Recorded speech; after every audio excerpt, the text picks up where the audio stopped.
I want you to meet a new friend of mine. Brand new. All right. Coach welcome. Chuck Speer. Good morning, Coach.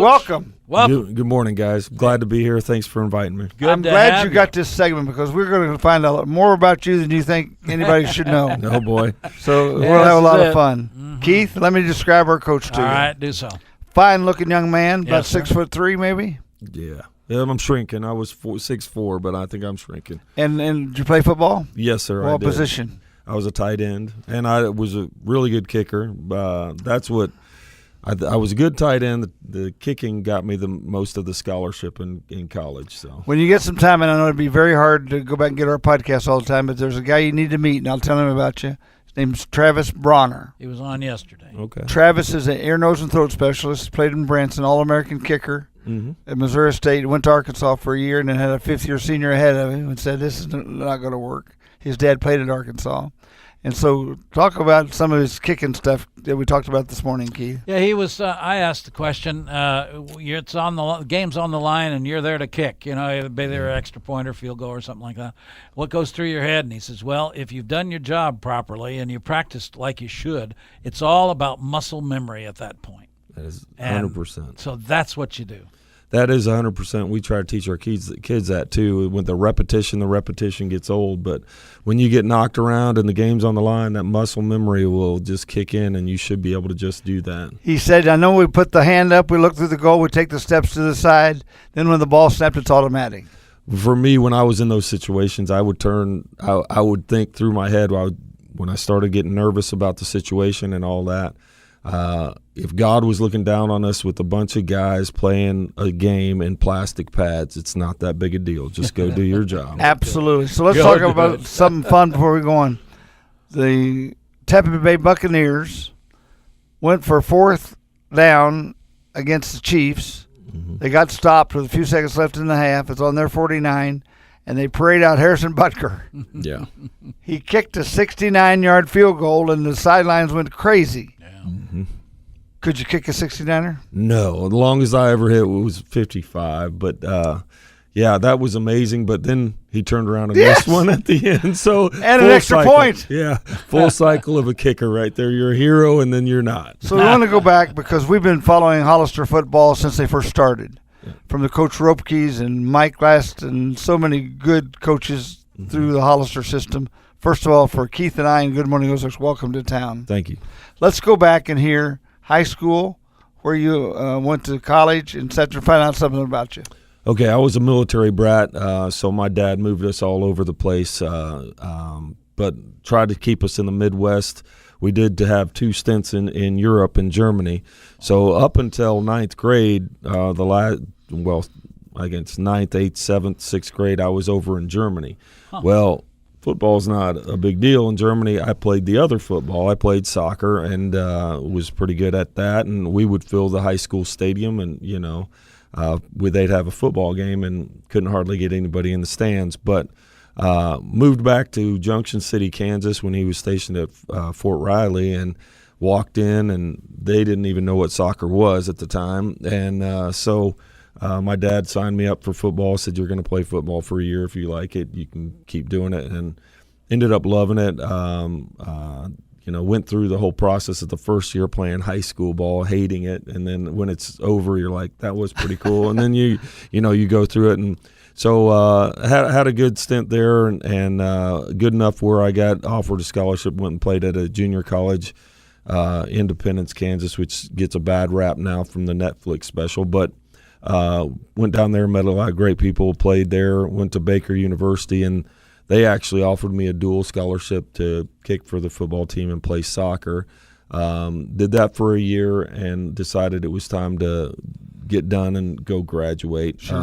And so I went back to Kansas State, did my last 2 years there, ended up getting offered a job as a strength coach, a student strength coach for the strength and conditioning department that was right there in the football facility at the time for every sport, and got to rub shoulders with some really, really great people, Bill Snyder and all the Stoops guys. Mr. Old Bill Snyder sat on the sidelines. Yeah. What a quiet coach. Yeah, what a wonderful man. He still remembered my name when I went back years later, which is crazy. But, the Stoops guys were there. Venables was there. All those guys. There was a who's who of coaches at the time, and really took a lot from what Bill Snyder kind of modeled in his program, the structure and the discipline and all that, and try to use that down the road. And then graduated with a degree in kinesiology, and they told me I was going to go make millions of dollars doing this, and they didn't tell the truth. No.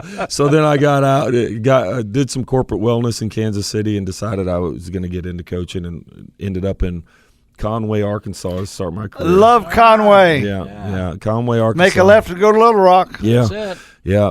That town was booming at the time, and I was offered the duty to start the football program at Conway Christian, which is a small school there, and so I started that program and was there for 7 years and built. We started by playing 8-man. To build it up, went to 11-man and turned into a powerhouse. They won a state championship. Oh my 2 goodness! Years ago. So yeah, and I won a state championship there in 8-man when I was there as well. But then from there, felt like I needed to go to a public school and kind of spread my wings. I went to a little town called Corning, Arkansas, which is right on the border when you're going south from Poplar Bluff, right into Arkansas. Very rural country. Would you please name my town, please? What's that? Sykeston. Sykeston's right over there. Would you name another town for me? What's that? Pocahontas. Pocahontas was a big rival of I'm ours, just telling you, Mom and Dad got married in Pocahontas. I told you this would be fun. Yeah, Coach Williams, awesome guy. Rest in peace. He was a great coach. I got to make good friends with him. But was there for 4 years. That was a team when I took over, I think was on a 28-game losing streak. Oh. So they had not won a game, and I thought, man, those seniors are going to graduate and never have won a football game. So I said, I'm going to go do what I can to do that and to win a game for them. And so we went up there, and luckily I have a great wife that followed me to the middle of nowhere. Right. And we went up there, and first game, lucky enough, won that game, and turn around and there's tears in the eyes of everybody in the stands and all that. Funny story with that one I brought up yesterday as we're pre-gaming. The one thing I forgot to pre-game that game was how to take a knee, because they've never done it. We always hit those situations, all that stuff on Thursday, and we get out there and we have to take a knee to run the clock out of timeouts, and I tell them to take a knee, and everybody on the field took a knee. They didn't know it was just the guy with the ball. And I thought, oh, my goodness, we're going to lose a game. But they're praying. Yeah, I guess they were. But, no, that was a fun experience. I was there for 4 years and then went to Brooklyn, Arkansas, which is a suburb of Jonesboro. So it's the north side of Jonesboro. And in the shadows of Arkansas State. Arkansas State. I lived real close to their John stadium. Arce, do you remember that name? Mm-mm. Strength coach was from Purdue. I just thought I'd check. Yeah. Yeah, you're going to hear a lot about Purdue. I know. He's probably going to bring up that, I think it was a Fiesta Bowl that they beat K-State with Drew Brees. But yeah, thank you very much. Yeah, and who's Drew Brees? Yeah. Hall of Fame speaker. Yeah. Our guest today, Coach Chuck Speer. I knew this would be a lot of fun. Oh, yeah. A lot of fun, Chuck. And we're going to dive into Hollister in just a second. But they throw something in Sykeston besides footballs. You know what that is? What's that? Keith? Rolls. Oh, yeah. Well, I've eaten there, the throat rolls, yes. Throat rolls. Yeah, not in the class. The original, I think, burned down. They moved it, didn't they? Correct. Yeah, I was in the newer one, yeah. So how did this come up on your radar? Okay, I was in, we moved up to Missouri. And my son, who's a quarterback, who's now on my staff as an offensive coordinator, and we moved up to Missouri to give him the opportunity. I stepped away from being a head coach, didn't want to be that guy, let him be the quarterback. He ended up graduating from El Dorado Springs. I was offensive coordinator there, and he played for 3 years at Missouri Southern. But I was at El Dorado. I was living near Clinton. My wife was working up there, so I was like, man, I got to stop commuting. This is a huge commute. Yeah, it is. So Windsor, Missouri opened. They're a little 1A school, and I was like, that's a 10-minute commute. I'm going there. And what a football community they are. No stoplights, no nothing, little bitty town. If there's a traffic jam, it's because the Amish are going slow with their horses. That's how rural that town is. That's cool. they shut it down for football. We had a lot of success there. So from there, we were ready to move on. My wife was ready to move back to civilization. So a job, I always used to bring up jobs to her when I'd see them open. I'd say, so-and-so town. She's like, I'm not moving there. I'm not moving there. I understand. And I said, Hollister. And she goes, where's that? I said, Branson. She goes, I could live in Branson. So I said, okay, let me throw my name in the hat. And I was lucky enough to get the opportunity to take over. Chuck, let me tell you something. We've only been together about 10 or 15 minutes, talked a couple of times on the phone. You've been very, very busy. Yeah. But I want to give you a compliment right now. Mike came to this program sometimes in a cast, did the program with us, coaches before him. But I called your superintendent to let him know about the program, Mr. Woods. And I talked to Mike. And you need to hear this from me. He's a great guy. Yes. Now, I'm going to tell you something. When they said that about you, okay, there's an immediate comfort level, Keith. Yes. And you come today and you've just done that. You've given your background and we get to know you a little bit better. I asked you one last question before we get into Hollister football. You played at the junior college level. Keith, how hard do they hit in junior college? They're pretty hard. Yeah. Yeah. It doesn't make any difference when you get to that level. Somebody's hitting you pretty hard. At the time I was in junior college, it was the kickbacks from D1, the kids that couldn't pass the ACT. So I thought I was great at football when I left my high school, and I went down there and I got humbled real quick from kids from Texas, California, Florida. I was like, wow. There's a young man in this town. His name, he doesn't live here anymore, named Chance Thurman. Chance was a good athlete in Branson. Went to Missouri State to play, and they played against Oklahoma State. Yeah. And I said to Chance one day, I said, how did he hit? He was a receiver. He said, Charlie, they hit hard. It's crazy. Yeah, it's a train wreck out there sometimes, and you see it in practice. Back then, there was no safety red helmets, jersey, jerseys. They were smacking people around in practice, but it was a part of my growing up, and I got a chance to have a lot of coaches in my life. So. Were you a blocking tight end or a catching tight end? I was more of a blocking tight end. At the time, I was 6'4", 220. And back then, that sounds light now. That's a receiver nowadays. But back then, that was a decent size, and I could do my job. In high school, they had us in this old offense called Wishbone. I don't know if you've ever heard of that. But, Wishbone. And so I was more of a blocking tight end and get my So could you take that first step and tighten out that corner and let him run? The hardest one was that reach block, and I would get yelled at by the O-line coach if I couldn't hook that guy. My goodness. But, yeah, it was a lot of fun growing up. I still stay in contact with one of my mentors all the way. He wasn't the head coach, but he was the O-line coach, which I had to work with a lot, and Buck Gibson, and still around Junction City, Kansas, and he's a great guy. He always checks in on me. He's learned how to use Facebook, and so he'll check in on me from Facebook, and I'll send him some huddle film. I'm trying to teach him how to use that software, but I don't think he has time for that. When you run into Travis Cagle from Reed Spring, ask him about Missouri Southern. Okay. Because I think you'll find out you have some common ground there. All right. And you know what? You need to learn this. You know who we're big fans of?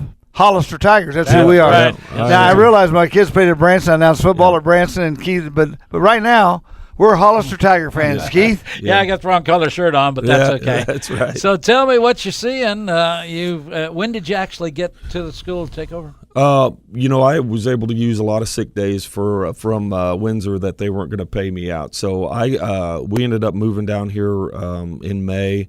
I got the opportunity to substitute teach for about 10 days for the middle school. Got to meet everybody and try to get my foot in the door and meet the kids, and then we did all summer long. But the process right now is still getting Mike did a great job with them. I'm not talking down about anything he's done. He did a great job with them, but just my mindset, my expectations are just different.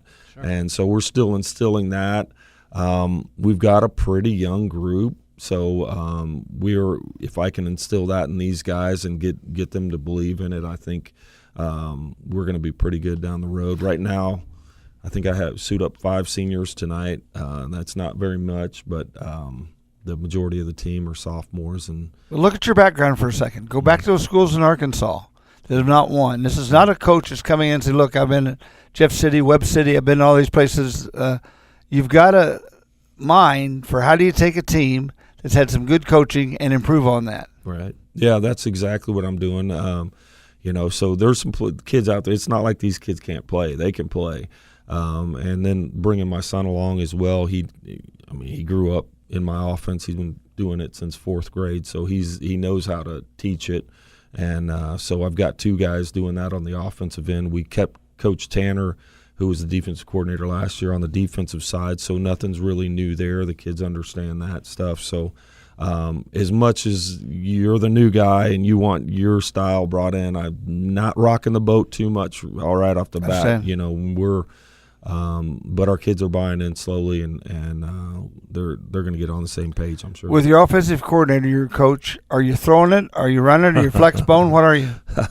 Yeah, don't ask my son that. I told you he was a quarterback, so right. He wants to throw it. Sure. But he knows that I'm a pistol wing guy, so it's a wing tee hybrid. So we're doing wing tee blocking schemes up front, and it'll get dressed up a lot different in the backfield. So we try to show different things in that. We'll get into spread looks, but we're running wing tee blocking up front. So a good analogy is a guy that I rubbed shoulders with down in Arkansas a little bit, and that was Gus Malzahn, who does the same thing. I think he went up and played Missouri in the SEC championship one time with Auburn, and they had like 300 yards rushing in the first half, and they asked him at halftime, how are you doing that? And he goes, it's just wing tee, guys. And, walked off. But, of course, he had a backfield with certain guys in there too. So, we do a lot of that. So we are a run first to establish the throwing part of it. Well, you tell your son we love the throwing part because you said Drew Brees, Mark Herman, and I follow Purdue. Yeah. A lot of great quarterbacks, but we're just not very good. Keith, I'd like to play for a guy like Chuck. Yep. Because I think when you've had adversity, can you imagine? I want to go back to this Arkansas team. Can you imagine having won these games and win the first one? The community says, "Wow, we won one. We can win." Yeah, we can win. Yeah, that is the belief, and that's what we're trying to get in our kids too. They know it. They had one of the winningest years in Hollister football last year, so. They know they can win. But, yeah, it's a belief and it's a mindset. A lot of times I've said it many times, our kids are probably tired of me saying it. We've got all the athletic ability. It's between the ears right now. Wow.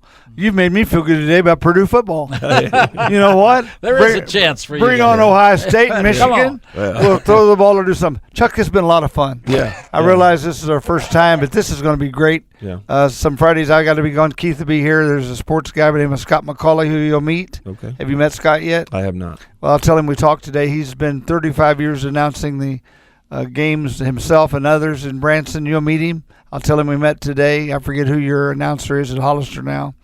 But what can you say to us that we missed? Well, number one, you guys are always invited out to practice if you want to go out there and see what we're doing. I know you're busy Friday night, so you won't see many games. We do have a Saturday game against Reed We Springs. saw it at 1 o'clock. Yeah, so if Purdue's not playing that weekend, you can come out and check that out. So is that a referee situation while you're playing? Yeah. We were trying to do it Thursday night. I would prefer doing Thursday night, but we had parent-teacher conferences and a middle school game, so we ended up having to do it Saturday. But, I'm excited about being a part of Hollister. The facilities, the people. Oh, my. What about that crazy. Facility? Oh, my goodness. It's the kids are spoiled. It's like a college facility. You don't have turf, do you? Oh, we've got more turf than we know what to do with. You have a weight room? Yeah, very nice one. That's what I do. I'm the strength coach. I can tell. So, yeah, I do all of that. You can tell by my voice losing it. So, but, the facilities and the administration, man, they care for kids, and they're trying to make that the best school they can. Awesome. Well, let me be the first one in our program to say welcome to town. Thank you. If you need anything, call the station or call me. If you need something, you can't find it out, Keith. I got to tell you about him. He's the connector. If you need something, you know somebody, you need he knows to know everybody. Somebody, he's the guy. He knows everybody. We got 2 minutes. You ready for my story? Okay. I wasn't a very good high school football player. Okay. And we were getting beat by Monroe City, Missouri, like 41-0. Okay. I'm going to get in. I know I am. I'm a junior at Palmyra High School, and I hear Ingram. And I run that says, Coach, where do you want me? We need your helmet. Okay. Oh, So, Coach, I'm sorry. That's the story. And you had to borrow the helmet for somebody else to take pieces up. I've seen guys that do highlight films on huddle. That's the most hilarious thing, and they circle themselves standing on the sideline to make the highlight film of them running up and down the sidelines, never getting in. So that's me. yeah. That's him. Chuck, but I had a good attitude. Yep, that's right. Worked hard. God bless you. Yeah, Thanks, thank you. Chuck. Thanks. Thank you, Welcome. guys. How many kids do you have, family? Oh, I have two. My youngest son is the one coaching with me. Okay. And my oldest son, he's a videographer for the University of Kansas City, Missouri, UMKC. I don't Sure, know what good. they go by now. So Yeah. And by the way, sometime if his schedule's right, bring your son with you sometime. outstanding. We'd I love will. We'd love to talk yeah, to him. Yeah. It's Football Friday, And can I tell you something? This time slot for us is perfect. works out Okay, good. Great. Yeah. Awesome. God bless you. We'll see you next week. Thank you. And Yes, bring sir. back a win. Yes, sir. Nice. We're going to do our best. Nice to meet you. What my color are friend. you wearing, Keith? I'm wearing the wrong color. I'm wearing red, but it's blue. So Blue. go get them. Oh, Blue Friday. This is Hey. Darren. Hello, Darren. God bless you, Mr. Thank you, Speer. sir.